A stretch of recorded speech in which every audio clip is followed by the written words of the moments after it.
ప్రపంచవ్యాప్తంగా ప్రభాస్ నటించిన సలార్ థియేటర్లలో సందడి చేస్తున్న సంగతి తెలిసిందే. పానిండియా స్టార్ ప్రభాస్, ప్రశాంత్ నీల్ కాంబోలో తెరకెక్కిన ఈ మూవీ బాక్సాఫీస్ వద్ద భారీగానే కలెక్షన్స్ వసూలు చేస్తుంది. 13 రోజుల్లో ప్రపంచవ్యాప్తంగా ఈ సినిమా 700 కోట్ల రూపాయలు మార్క్ దిశగా కలెక్షన్స్ రాబడుతోంది.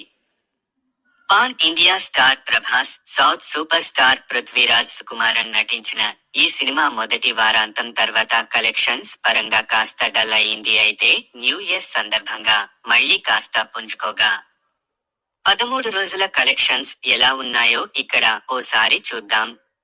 రెబెల్ స్టార్ ప్రభాస్ హీరోగా ప్రశాంత్ నీల్ రూపొందించిన mass action film Salaar cease fire. ఈ సినిమాను హొంబళే ప్రొడక్షన్స్ బ్యానర్ పై విజయ్ కరగందూర్ దాదాపు 300 కోట్ల బడ్జెట్ తో నిర్మించారు. ఇందులో శృతి హాసన్ హీరోయిన్ గా, జగపతి బాబు, పృథ్వీరాజ్ సుకుమారన్ విలన్లుగా నటించారు. ఇందులో శ్రియా రెడ్డి, టిన్ను ఆనంద్, బాబీ సింహ, ఈశ్వరీ రావులు కీలక పాత్రలు పోషించారు. రవి బస్రూర్ ఈ సినిమాకు అదిరిపోయే సంగీతాన్ని అందించారు.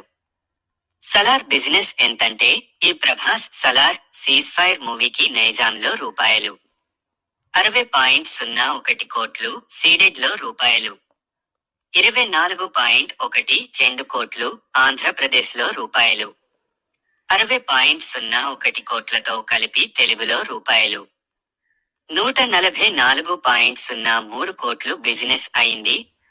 అలాగే కర్ణాటకలో రూపాయలు 30.41 కోట్లు, తమిళనాడులో రూపాయలు 12.02 కోట్లు, హిందీలో రూపాయలు 75.1 కోట్లు, రెస్ట్ ఆఫ్ ఇండియా మొత్తంలో రూపాయలు 3.11 కోట్లు, కేరళలో రూపాయలు 6.09 కోట్లు, ఓవర్సీస్ లో రూపాయలు 75.12 కోట్లతో రూపాయలు 345 కోట్లు బిజినెస్ జరిగింది.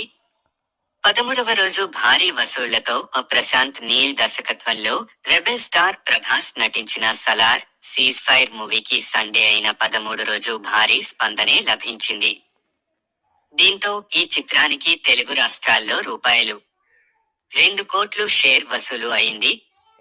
వరల్డ్ వైడ్ గా అన్ని ఏరియాలు కలిపి రూపాయలు 7.50 కోట్లు వచ్చాయి. ఇలా ఈ చిత్రం 13 రోజుల్లో భారీ వసూళ్లు సాధించింది. ప్రపంచవ్యాప్తంగా ఎంత వసూలు రాబట్టిందంటే సలార్ సినిమా రిలీజ్ అయి 13 రోజులు అవుతున్న మంచి వసూళ్లే వస్తున్నాయి. ఇక ఈ సినిమా 13 రోజుల్లో 325 కోట్ల రూపాయలు షేర్ వసూలు చేయగా దాదాపుగా రూపాయలు 596 కోట్ల గ్రాస్ వసూలు చేసినట్లు తెలుస్తోంది. మొత్తం మీద సినిమా బాక్స్ ఆఫీస్ దగ్గర 347 కోట్ల రేంజ్ లో టార్గెట్ తో బరిలోకి దిగగా ఇప్పటి వరకు సాధించిన కలెక్షన్స్ కాకుండా ఇంకా 20 కోట్ల రేంజ్ లో షేర్ ని